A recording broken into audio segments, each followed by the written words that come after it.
The following is an AZPM original production. For AZPM, I'm Mark McLemore, and this is Arizona Spotlight. Coming up, more from the Class of 2024 essay project. TIHAN is a grassroots organization that is celebrating 30 years of making lives better for many of the most vulnerable in our community. And let's all learn some new words in the latest 10-minute drama called Haricot Verts. Those stories are next on Arizona Spotlight. Now, another chapter of a special project called the Class of 2024. The students that graduated from Tucson High Magnet School last fall were unique in many ways. They were a generation who had grown up in the public school system together with active shooter drills since kindergarten, and they began their high school careers in 2020 under the shadow of the global COVID-19 pandemic. Art Almquist, the drama teacher at Tucson High for 28 years, made the decision to retire last year as well, leaving behind a thriving drama department and a theater that was named after him. Mr. Almquist suggested to a group of his most dedicated students that they try their hand at composing essays that portray different aspects of their high school experience, with COVID, social media, and the shadow of a potential school shooting hanging over them. In response were 8 essays that challenged commonly held perceptions of what their generation experienced. We've been presenting these essays all through the month, and this Saturday in the Art Almquist Theater at Tucson High, there will be a live theatrical presentation featuring their graduates and their essays. Next, we'll hear how one of Art's students, who considered herself to be outgoing and socially oriented, found isolation and remote learning to be very difficult challenges. My name is Madeline, and I'm part of the Class of 2024, and this is my story. I was in my bed for a year. When quarantine begins, I'm 13, about to finish up middle school when my spring break gets extended, and then time just seems to stop. No more seeing friends, no more seeing family, no more leaving the house. The only people I can see on a day-to-day basis are my parents and sister, and as much as I need them, I also need space. So I close my bedroom door. As a social person, this isolation is unbelievably hard. I constantly text my friends about how strange this new reality is, but when I'm not talking to them, I'm alone with my thoughts. So I try my absolute hardest to fill my brain with things I know will bring me comfort. The family vloggers I used to watch when I was younger, that book series I used to obsess over, the TV shows I watched religiously when I was 10, and anything else that fills me with a feeling even remotely similar to something I would have felt before all this. I try to call and text people, to hold on to my friendships, but my bed just starts becoming more comfortable, and silence more appealing. And more often than not, I go to bed dreading the fact that soon I'll wake up. My world has become my room no matter how hard my family tries to coax me out of it. Just a few months ago, I would have found it unimaginable that I would want to stay in my room. I love the outdoors. I love my friends. I love playing board games. I love to sing. I love my family. And I know all of this, but none of that love feels powerful enough to get me out of bed.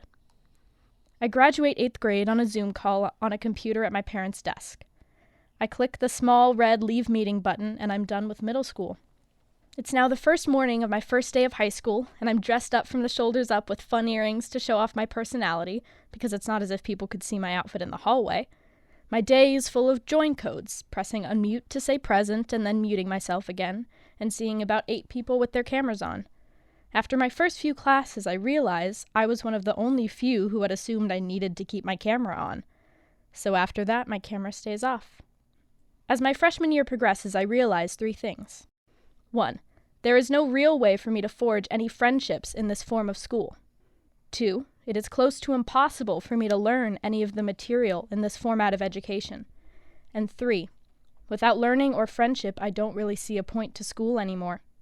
I feel more depressed, isolated, and anxious than I ever have, and no one is telling me how to cope with it all. So I do what many others do. I turn to the digital world, to any social platform I can get my hands on. However, all that succeeds in doing is putting off my struggles momentarily, because as soon as I turn my phone off, I can hear my thoughts again. Thoughts that are telling me that I'm not good enough, that I'm a waste, that I shouldn't be alive. As my freshman year draws to a close, I start seeing a therapist. But it's not the cure-all that I'd hoped it would be, because it's very hard to verbalize exactly how I've been feeling during this time. It is even harder to explain to someone who's been an adult throughout the pandemic. Of course, they can imagine and they can sympathize, but they can never truly understand what it is to feel your childhood naivete and innocence being stripped away from you, to be thrown into the deep end of reality without so much as a life vest, to fear for your own life, your family's lives, your friends' lives, all before you've had your first kiss. When I began my sophomore year, I made the decision to try hard at school. I felt robbed of my education, and I decided to reclaim it.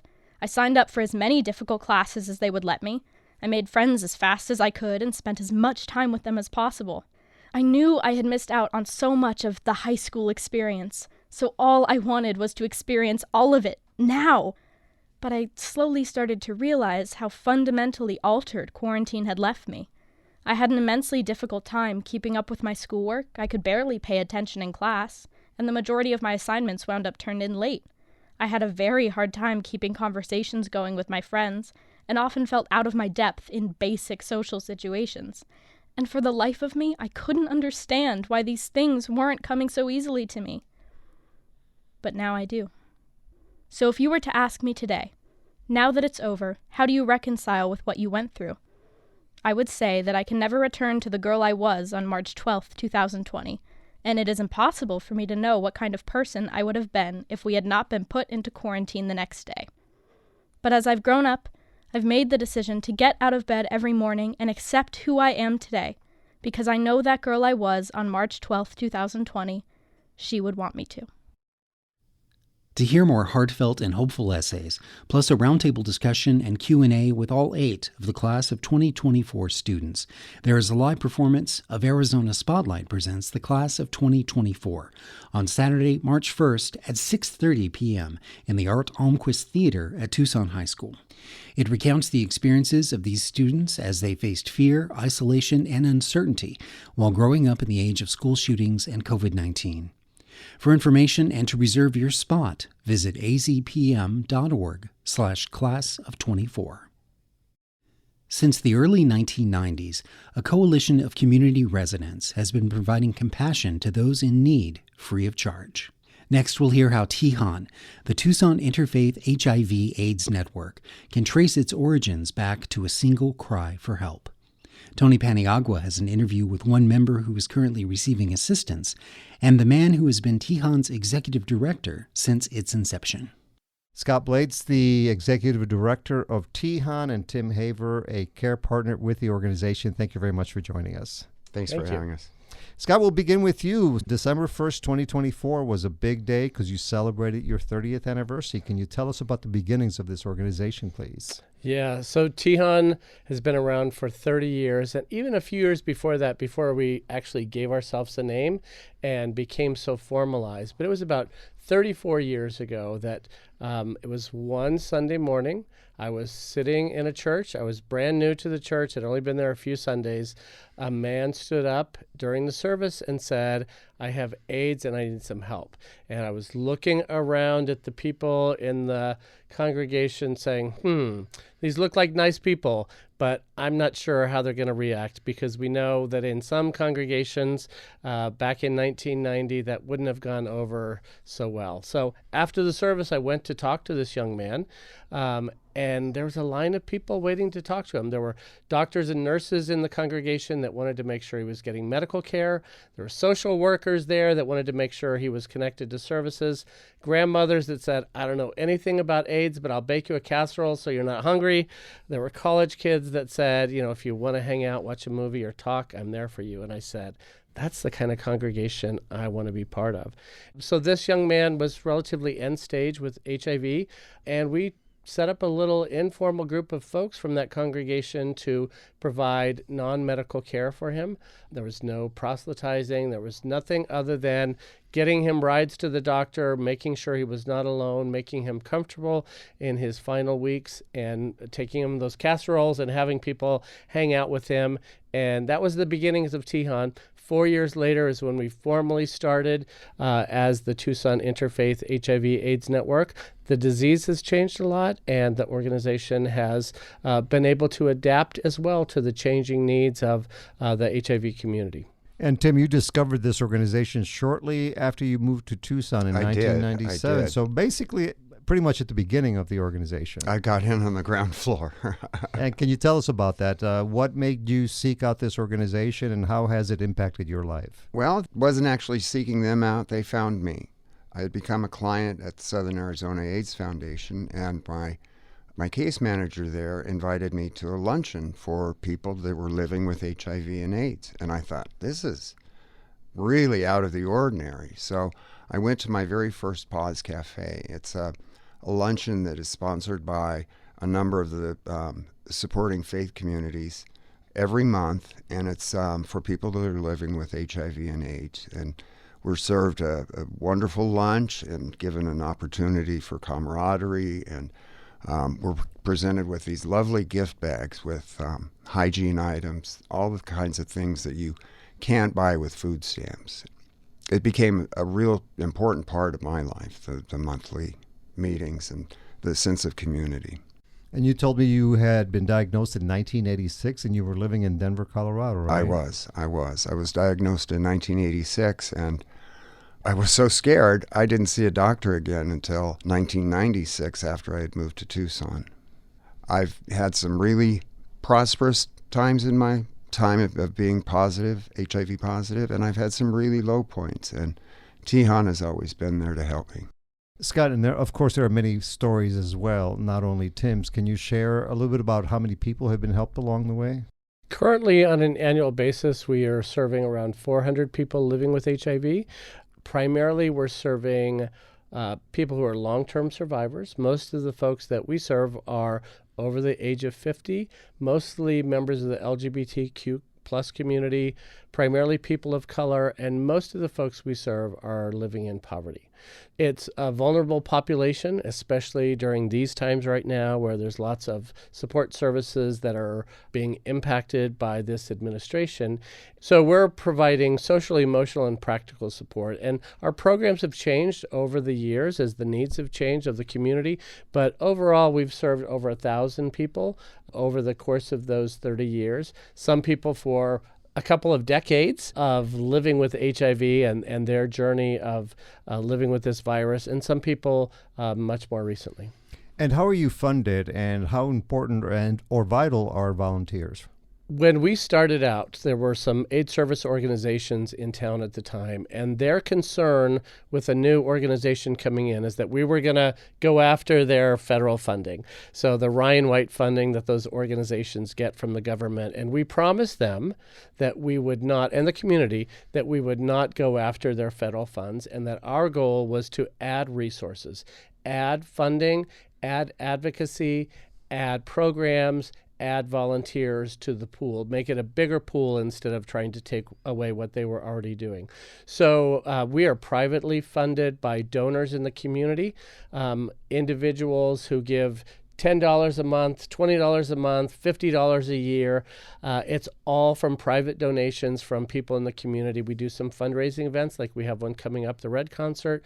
We get some small grants, but we don't get any government funding. So our programs are primarily volunteer run. The core of our mission is about engaging volunteers to be part of the solution.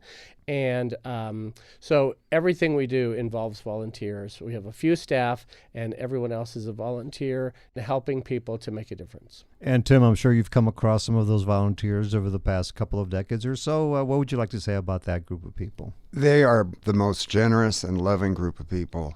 They give of their time, their treasures, and their talents to people that they've never met or may never meet. So, you know, an organization like TIHAN that depends so much on the volunteers, they have such a wealth. I have so many forever friends that are volunteers that I've met through TIHAN. Scott, I'll put you on the spot here for a little bit. Over the past few years, the organization has been presenting a Center for Help and Hope Leadership Award. This year, after 3 decades, you are the winner, the nominee and the winner. What would you like to say about that? Well, I was hesitant to accept it. They were twisting my arm, and I was suggesting other worthy recipients, and they said, come on, Scott. It's been 30 years. This is a milestone year, and we, as volunteers and donors supporting the organization, the organizers of the Red Concert Benefit, want to present it to you. Yeah, it's a little embarrassing, but I'll do it for these volunteers that work so hard and do so much for our community. Anything you'd like to say about Scott? Oh, what a great guy. Even during the pandemic, he kept that operation running. We still, each one of us got our care packages every month delivered to our doors. It's an incredible organization, and I'm so glad to know Scott. He's an incredible man. Okay, that's Tim Haver, one of the care partners at TIHAN, and of course Scott Blades, the executive director and co-founder of the organization. Congratulations on your recent 30-year anniversary, and good luck moving forward. Thank you, Tony. Thanks for having us. The Red Concert to benefit TIHAN and honor Scott Blades for his decades of work will be held on Sunday, March 9th, beginning at 5 p.m. For information about the event or other details about TIHAN, you can find a link on the Spotlight page at azpm.org. I think many of us might agree that few social experiences can be more stressful than a blind date, and when one goes bad, it can go very bad. Have you got 10 minutes? Then we've got a story for you. Haricot Verts by Alejandro Canelos. Characters: Kermit, Michaela, waiter, restaurant manager, and restaurant patron. Setting: a fine dining establishment. Kermit and Michaela are sitting across from each other at a table for two. Michaela looks around. Wow, this place is... I've always wondered what it was like on the inside. I'm honored to be the one to show you. You come here often? Fairly often, yeah. Cool. Michaela picks up a menu and looks at it. Waiter comes over. Are there any questions about the menu? Michaela? No, I don't think so. Thanks. Very good. Waiter turns to Kermit. Sir, Yes, what is He points to the menu. Haricot Verts? Haricot Verts. Tender green beans, lightly sautéed. Right, I knew that. He looks at Michaela. I did, I swear, He looks at waiter. This isn't a French restaurant, is it? No, sir. No, sir. Then how about we order some drinks? Very good. Waiter turns to Michaela. For the lady. Is there a white wine you recommend? Yes, we have an elegant house Chardonnay. Very popular. I'll have a glass of that. Thank you. Waiter turns back to Kermit. Sir?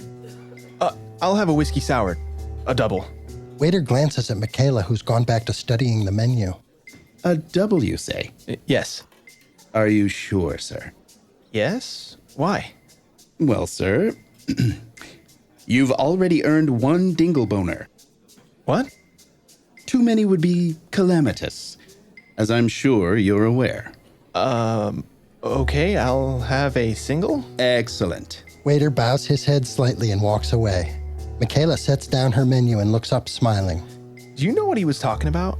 You mean Haricot Verts? Yes. Not that, the tingle something or other?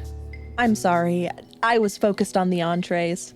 It's okay, never mind, I must have misheard. Whiskey, is it? Are you a connoisseur? I mean, I like it, but it's not a big deal. Michaela looks over Kermit's shoulder and slides her chair back. The ladies' room is left of the bar, correct? Do you mind? Not a bit. Kermit stands up quickly and bangs his leg against the table. Oh, sorry. It's okay. I'll be right back. Michaela stands and exits. Kermit sits, rubbing his thigh. Restaurant manager comes trotting up. Everything all right over here? Yeah, we're good. I saw what happened with the table. Kermit frowns. That's your second dingleboner. Any more and you'll be in rough waters. There it is again. What in the world is a dingleboner? Am I missing something? Just keep it smooth, all right? Let us know if we can help. Manager exits. Waiter approaches with drinks on a tray. He sets them on the table. Here we are, sir. Go ahead and get another one started. A double. Sir, be mindful, I beg you.